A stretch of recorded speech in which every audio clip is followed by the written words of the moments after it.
Cette capsule vous est présentée par Evo Retro, marque cool d'accessoires de jeux vidéo et de protecteurs pour mettre en valeur vos collections de figurines Funko Pop ou cartes Pokémon, ainsi que par la boutique Maixu pour vos peluches et articles décoratifs geek. Ici Sarah de Ciné Techno et voici ma critique de God of War Ragnarok pour PlayStation 5, développé par Santa Monica Studio et publié par Sony Interactive Entertainment.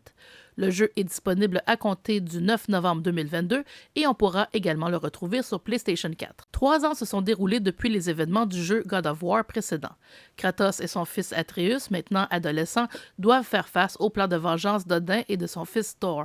Pour les contrer, nos deux protagonistes partiront à la recherche de soutien, dont celui de Tyr. En cours de route, Kratos en apprendra davantage sur les pouvoirs naissants de son fils, qui doit apprendre à les contrôler tout en comprenant mieux la prophétie de Loki et les liens de ce dernier avec lui. Pour ce faire, alors que la fin du monde se prépare, nos deux héros devront traverser 9 royaumes mythiques situés dans le monde de la mythologie nordique.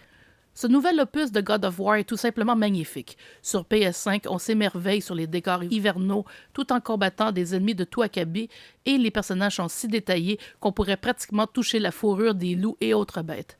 Les éléments familiers de la série sont de retour alors que les mécaniques du jeu d'action sont combinées à des casse-têtes environnementaux qui malheureusement exigent parfois une précision quasi chirurgicale. Les combats sont satisfaisants et les points d'expérience cumulés permettent d'obtenir ou d'améliorer des compétences. Contrairement à d'autres jeux de rôle, God of War Ragnarok est avare de trésors directement utilisables puisque la plupart des items recueillis servent à créer ou renforcer des armes et armures. Les gens qui ne sont pas familiers avec le titre précédent de la série ou qui souhaitent se rafraîchir la mémoire pourront le faire en accédant à un résumé de l'intrigue. La traduction française du jeu est excellente et le doublage français est impeccable.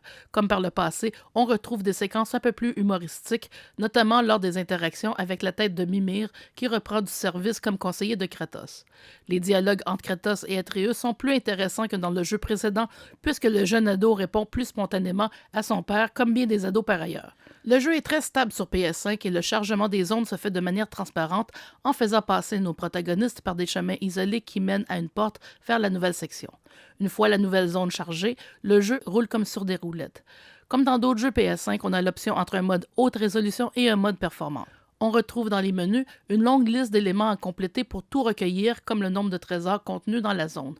Le début du jeu fournit un bon tutoriel et on débloque de nouvelles compétences au fil de l'histoire. En général, on ne contrôle que Kratos, mais on peut faire appel aux habiletés d'Atreus en appuyant sur le bouton carré de la manette.